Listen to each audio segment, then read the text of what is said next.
আমি আইন শৃঙ্খলা পরিস্থিতি যেন উন্নত হয় আমি এই ব্যবস্থা করতেছি এবং এই আইন শৃঙ্খলা পরিস্থিতি আগের থেকে অনেক উন্নতি হয়েছে এবং এটা আরো উন্নতি হতে থাকে। গ্রেপ্তার হচ্ছে এবং গ্রেপ্তার এটা চলতে থাকে।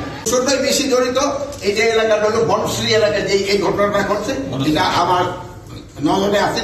এখানে ওই জায়গায় যে আমার আইন শৃঙ্খলা বাহিনী যারা লোক আছে আমি তাদেরও যদি কোনো গাফিলতি থাকে আমি তাদেরও আইনের আওতায় আনি।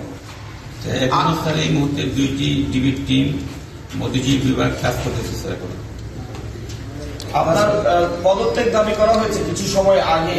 ঢাকা বিশ্ববিদ্যালয় এলাকায় শিক্ষার্থীরা বিক্ষোভ মিছিল করেছেন, সমাবেশ করেছেন, তারা আগামীকাল দুপুর পর্যন্ত সময় বেঁধে দিয়েছেন আপনার পদত্যাগের জন্য। এই বিষয়টি কি আপনার নজরে এসছে? এই আমার এই পদত্যাগের ব্যাপারে আজকে তো প্রথম না, মানে তারা আমার যেই কারণে পদত্যাগ করতে বলে কারণগুলি যদি আমি উন্নতি করে দিতে পারি তো তার কোনো পদত্যাগের প্রশ্ন না। তারা চাচ্ছে আইন শৃঙ্খলা পরিস্থিতি উন্নতি। আমি আইন শৃঙ্খলা পরিস্থিতি যেন উন্নত হয় আমি এই ব্যবস্থা করতেছি এবং এই আইন শৃঙ্খলা পরিস্থিতি আগের থেকে অনেক উন্নতি হয়েছে এবং এটা আরো উন্নতি হতে থাকে। মাননীয় উপদেষ্টা, ডেভিল হান্টের অপারেশনের পর থেকে এখন পর্যন্ত প্রায় 8,500 গ্রেপ্তার হয়েছে আমরা দেখেছি। তারপরে আপনাদের একজন ঊর্ধ্বতন কর্মকর্তা কিন্তু বলেছেন চাঁদাবাজি কমে গিয়েছে কিন্তু ছিনতাই চুরি বাড়ছে, যেটা প্রতিনিয়ত আমি রাতে দেখি। এখন যাদেরকে গ্রেপ্তার করা হলো তা আসলে তারা কারা? আর এই যে রাতে প্রতিনিয়ত যে ঘটনা ঘটছে, শুধুমাত্র রাতেই নয় সারা দেশেই ঘটছে অপ্রীতিকর ঘটনাগুলো, তাদেরকে কেন গ্রেপ্তার করা হচ্ছে না?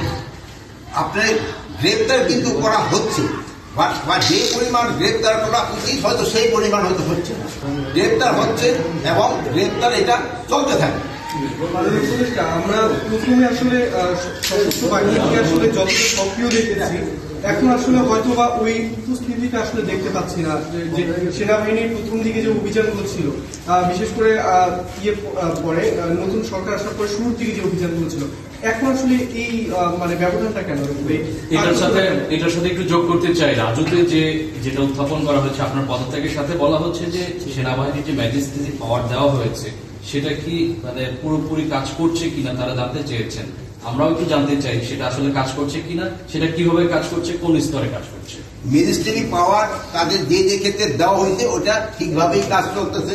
এই যে দেখেন সেনাবাহিনীর অফিসারও কিন্তু এখানে আছে, তারাও কাজ করে যাচ্ছে, তারাও কাজ করছে, সবাই কাজ করতেছে। এটি কিন্তু আমরা একটু আগের থেকে পরিস্থিতি একটু ভালো দিকে গেছে, এটা আরো ভালো দিকে যেন যায় আমরা চেষ্টা করবো এবং আমি এই ব্যাপারে আপনাদেরও একটু সহযোগিতা যাবে।